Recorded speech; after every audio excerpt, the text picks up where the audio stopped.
नमस्कार, सुप्रभात। एक बार फिर से आप लोगों का स्वागत है आनंद कुमार हाजीपुर वाला में।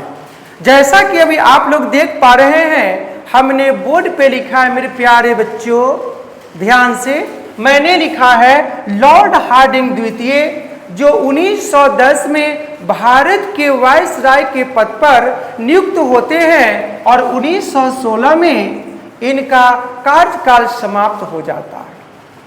अब मजे की बात यह है कि आखिर ये इतने वर्षों में अपने हिंदुस्तान में वायसराय के पद पर रहते हुए कौन कौन सा ऐसा महत्वपूर्ण कार्य किया जिसके कारण आज इनकी इतिहास को, इनके द्वारा किया गया कार्य को हम जैसे लोगों को पढ़ना पड़ रहा है। ये खुशनसीबी है कि बदनसीबी है? देखो, एक बात हमेशा याद रखिए, इतिहास हमेशा पागल लोग ही बनाता है, बाकी लोग तो इतिहास पढ़ते हैं जनाब।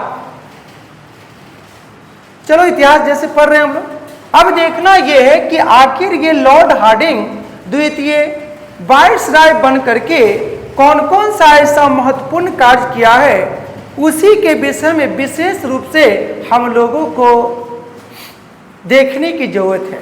देखो, सबसे पहले देखता हूं कि लॉर्ड हार्डिंग द्वितीय के शासनकाल में सबसे पहले क्या हुआ था। देखो, ऐसा कहा जाता है कि 12 दिसंबर 1911 ईस्वी को दिल्ली दरबार का भव्य आयोजन किया गया था, क्योंकि जॉर्ज पंचम हमारे हिंदुस्तान आए थे।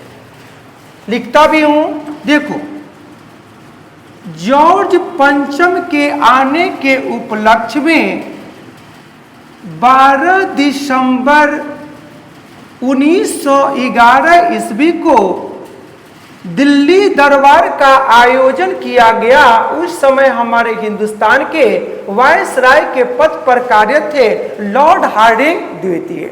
अब कहता यह है कि दिल्ली दरबार का तो आयोजन हुआ जॉर्ज पंचम के आने के उपलक्ष्य में, लेकिन इसी साल इसी दिन एक घोषणा किया गया कि भारत की राजधानी पहले हुआ करती थी कोलकाता, लेकिन कोलकाता से अब चेंज हो जाएगी, अब हो जाएगा कहां पर?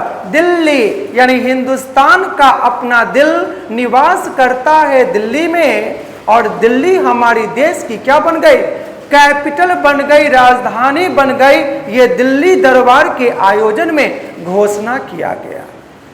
किसके आने के उपलक्ष्य में? जॉर्ज पंचम के आने के उपलक्ष्य में क्या हो गया? दिल्ली दरबार का आयोजन किया गया था। यह सारा महत्वपूर्ण कार्य लॉर्ड हार्डिंग द्वितीय के शासन काल में हुआ था।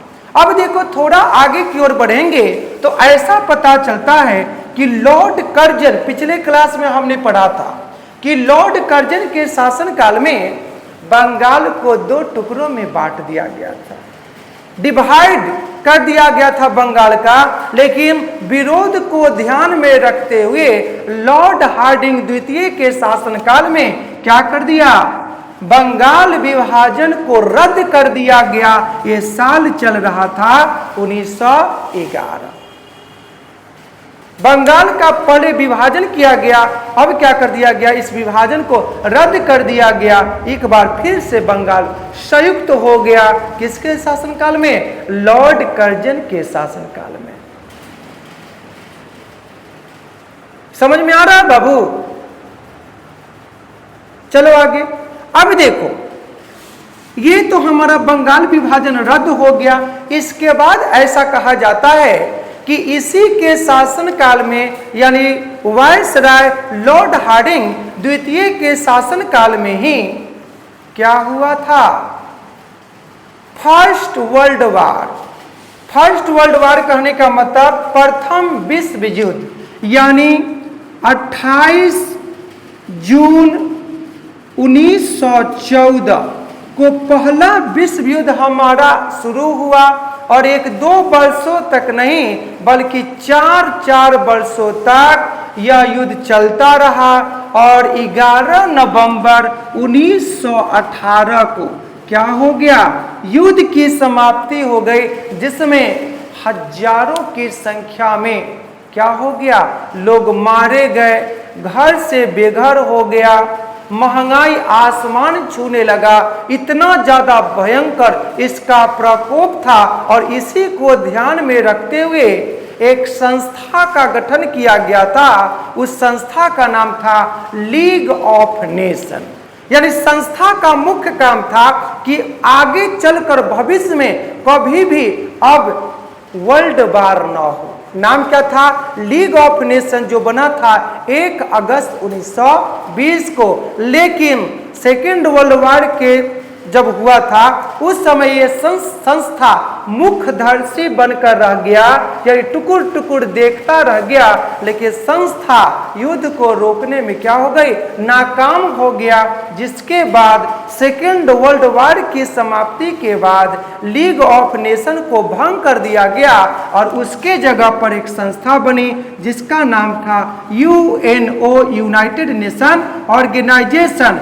24 अक्टूबर 1945 को बना था, जिससे कभी भी अब युद्ध ना हो। ये सब किसके शासनकाल में? प्रथम वर्ल्ड वार किसके शासनकाल में? लॉर्ड हार्डिंग द्वितीय के शासनकाल में। आगे चले बाबू साहब। अरे फूलों से क्या दोस्ती करना, अरे फूलों से क्या दोस्ती करना जो पल भर में मुरझा जाए। अगर दोस्ती ही करनी है तो कांटों से करो जो चुभने के बाद भी याद आए। चलो आगे।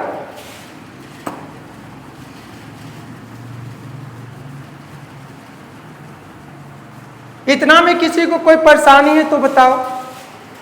नहीं, अब देखो 23 दिसंबर 1912, यहीं पे लिख देता हूं, 23 दिसंबर 1912 ईस्वी की बात है कि लॉर्ड हार्डिंग जैसे ही दिल्ली में प्रवेश करते हैं, इन पर बम फेंक दिया जाता है और ऐसा कहा जाता है ये बाल बाल तो बच गए लेकिन ये घायल तो जरूर हो गए। कौन सा व्यक्ति? लॉर्ड हार्डिंग द्वितीय पर बम से प्रहार किया गया, लेकिन इनकी किस्मत अच्छी थी कि क्या हो गए? ये बेचारे बच गए। क्या चल रहा था साल? 23 दिसंबर 1912। बेचारा ज्वाइनिंग लेटर मिला था 10 में और 12 में बेचारे मर जाता, लेकिन किस्मत का मजबूत था, इस कारण से क्या हो गया? ये मरते मरते भी बच गया। अब देखो एक व्यक्ति है गणेश शंकर, नाम क्या है? गणेश शंकर विद्यार्थी।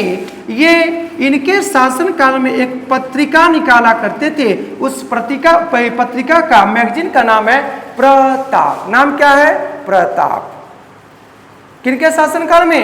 लॉर्ड हार्डिंग द्वितीय के शासन काल में एक व्यक्ति और है, उस व्यक्ति का नाम है फिरोज शाह मेहता। नाम क्या है? फिरोज शाह मेहता। ये भी पत्रिका का संपादन किया करते थे। इनकी पत्रिका का नाम था बॉम्बे क्रॉनिकल। नाम क्या है? बॉम्बे क्रॉनिकल। नाम क्या है? बॉम्बे क्रॉनिकल। कौन निकालते थे? फिरोज शाह मेहता। किसके शासनकाल में? लॉर्ड हार्डिंग द्वितीय के शासनकाल में। अब देखो कहता है इन्हीं के शासनकाल में जिसने कहा था कि स्वराज मेरा जन्मसिद्ध अधिकार है और मैं इसे लेकर रहूंगा, उस व्यक्ति का नाम क्या था? बाल गंगाधर तिलक। और साथ में एक व्यक्ति है, महिला है, इनका नाम है एनी बेसेंट, जो आयरलैंड की रहने वाली थी और इंडिया में प्रवेश किया था 1893 में 1893। ये दोनों आदमी मिलकर के 1916 में एक संगठन बनाते हैं जिसका नाम है होम रूल। नाम क्या है? Home rule league. कितने व्यक्ति? 2 व्यक्ति। एक का नाम है बाल गंगाधर तिलक और दूसरे का नाम है एनी बेसेंट। क्या बना?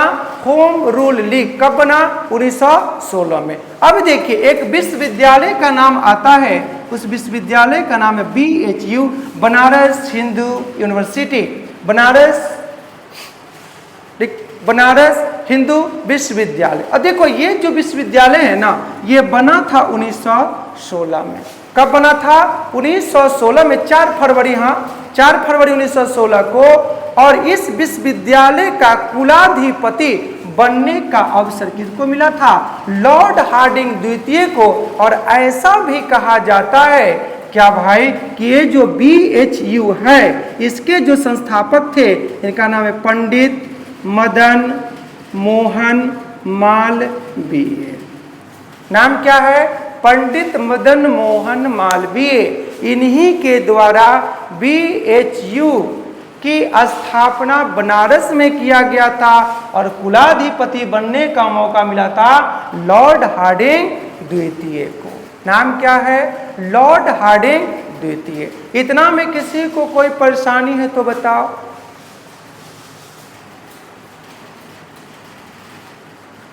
किसी को कोई दिक्कत नहीं है? बस आज के लिए इतना ही रहने दिया जाए। छोटा टॉपिक था लेकिन बड़ा धमाका था।